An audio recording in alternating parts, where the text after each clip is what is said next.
At the time I'm recording this video, Israel has just struck Iran and the United States is almost certainly right behind them. I need you to focus, okay? Because today, the same day that those missiles hit, Oracle has quietly announced that the US government has just authorized it to run generative AI on federal government data.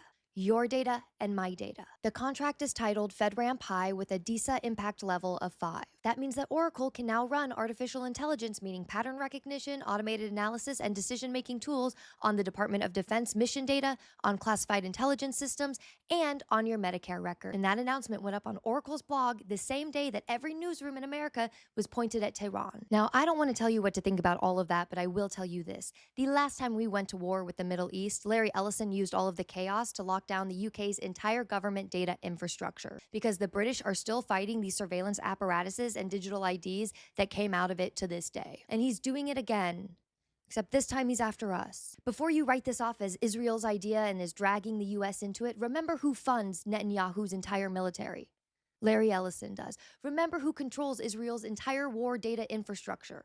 Larry Ellison. And Larry Ellison is in the middle of closing a lot of deals right now, and Congress is about to be too busy with a war to stop any of this. So we have to stay focused. Because I don't know about you, but I'm not about to live in some Orwellian surveillance future without putting up a fight first. And while everybody's making the media monopoly case about this, which is a case I've made myself, I think the more consequential angle here is the data acquisition angle. And we need to get very real very quickly about what it means to have Oracle sitting beneath American media, American healthcare, American defense infrastructure all simultaneously, and what Larry Ellison has already shown you what he wants to do with that kind of position. And because I'm getting tired of just talking about a lot of problems without a lot of solutions, I've written a full report on this, a policy brief with over 45 citations that I'm going to be sending to Congress, and we're going to get more into that at the end. That's going to be linked on my Substack, the Dre Dossier, so that you guys can see and follow along if you'd like with what we're about to discuss. So Oracle is not a company that many people think about in their day-to-day lives. It doesn't make something that you as an individual can buy. Oracle is an enterprise cloud company, and it builds and operates the underlying systems that institutions run on. It's what this freaking war is running on. So that's anything from databases to cloud storage to software infrastructure. So if you've ever logged into a corporate HR system at some large organization and ever wondered who built this thing, which I don't know why any sane person would have that thought, but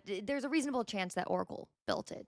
That's the point I'm trying to make. Also, a little detail that matters is that Oracle's first customer was the CIA, and I go into all of that in depth in another video, which I recommend you checking out. But the TLDR is that the company literally got its name from the CIA database project from 1977, just to give you an idea of where we're starting here. And what Larry Ellison has done when he's been in that position, when he has the chance with all of that power, is the reason that this new merger with Paramount Pictures and Warner Brothers Discovery should scare you. Because between 2014 and 2024, Oracle had quietly assembled one of the most powerful data collection operations in the entire world. And this was all done through a very clever series of acquisitions that most people have never heard of, and each one did something very specific. So first, he bought Blue Kai, and Blue Kai embedded invisible tracking pixels on websites, and one by one, a pixel with a transparent image that you could not see would appear on your screen when you entered certain websites. So when you loaded one of those pages and one of those pixels had popped up, your browser would ping Blue Kai's servers, and it would transmit your IP address,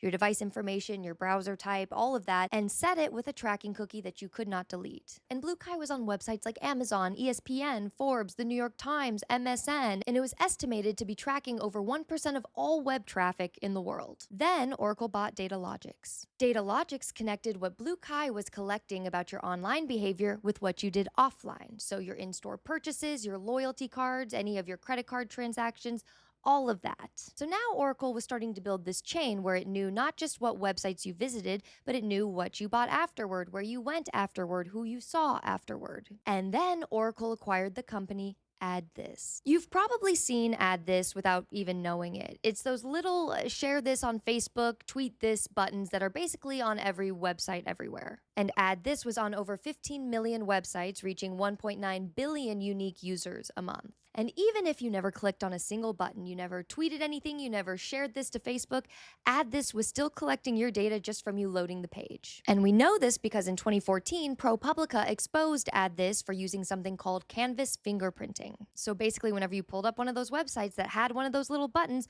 your browser would be instructed to draw a hidden image completely invisible to you. And because every computer would render that image slightly differently just based off of your hardware, your graphics card, and even your fonts, it created created a unique fingerprint for your specific device. And ProPublica even said that it was virtually impossible to block. And it was found on everything from the White House website to adult pleasuring websites in the same sweep. And what Oracle did was merge all three into the Oracle Data Cloud. And that combined system built what the industry calls an identity graph, which is a profile that connects a real person to their behavior across every device, every website, every purchase. And the federal lawsuit that eventually brought all of this to light called them the Oracle Digital Dossiers. And Larry Ellison even stood up at Oracle's own investors conference in 2016 and told the entire room that Oracle's data business had information on over 5 billion consumers worldwide. For a little context, there's 8 billion people on the planet, and he was tracking 5 billion of them. Now, Oracle later disputed the characterization, but the $115 million settlement suggests that the underlying operation was real enough